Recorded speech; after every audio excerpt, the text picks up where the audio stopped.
તો વડોદરા શહેરના ward number 13 Navapura વિસ્તારમાં આવેલા નવકાર એપાર્ટમેન્ટ, ત્રિમૂર્તિ બંગલોઝ જેવી વિવિધ સોસાયટીઓ આવેલી છે. ત્યાં આશરે 100 જેટલા મકાનને ગંદુ અને દૂષિત પાણીની સમસ્યા ઘણા સમયથી ઊભી થઈ છે.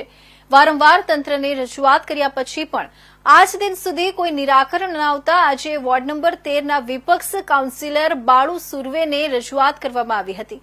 તે વિસ્તારમાં વારંવાર ગંદા પાણીની રજૂઆત કરવામાં આવી છે, પરંતુ તંત્ર દ્વારા આ કાળા કાન રાખીને નિંદ્રાધીન હોય તેવું લાગી રહ્યું છે. આ વિસ્તારમાં ગંદા પીવાનું પાણીને લઈ લોકો બીમાર પણ પડી રહ્યા છે, જેને લઈને આજે સ્થાનિકોએ પાલિકા તંત્ર સામે ભારે આક્રોશ વ્યક્ત કર્યો હતો.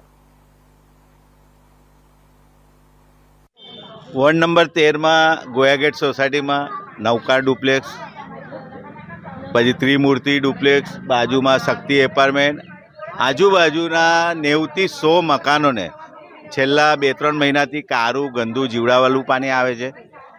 અને જે તે અધિકારીને વારંવાર અમે તમામ લોકોને રજૂઆતો કરી, જગ્યા પર આવીને ફક્ત કામગીરી કર્યા વગર જતા રહે છે.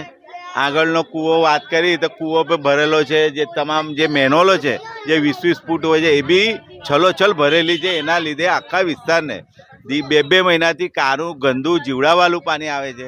એટલે કમિશનરશ્રીને એટલી જ માગણી છે કે વહેલી તકે જે છેલ્લા ઘણા સમયથી ગંદુ પાણી આવે છે એનો વહેલી તકે નિકાલ કરવામાં આવે, ને ન છૂટકે વહેલી તકે કામગીરી ન કરવામાં આવે તો વિસ્તારના બહેનોને સાથે રાખીને ગાંધી ચિંધ્યા માર્ગે આંદોલન કરીશું.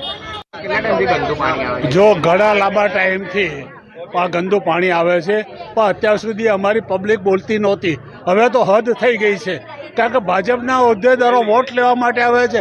એ નાલાયક માણસોને ખબર નથી કે પબ્લિક કેવું જીવન જીવે. એ ટેક્સ લેવા છે અને ટેક્સ લેવા છે અને અમારે દવાખાનામાં પૈસા ચૂકવવાના છે, અમારે ચોખ્ખા પાણીના ટેન્કરોને પૈસા ચૂકવવાના છે.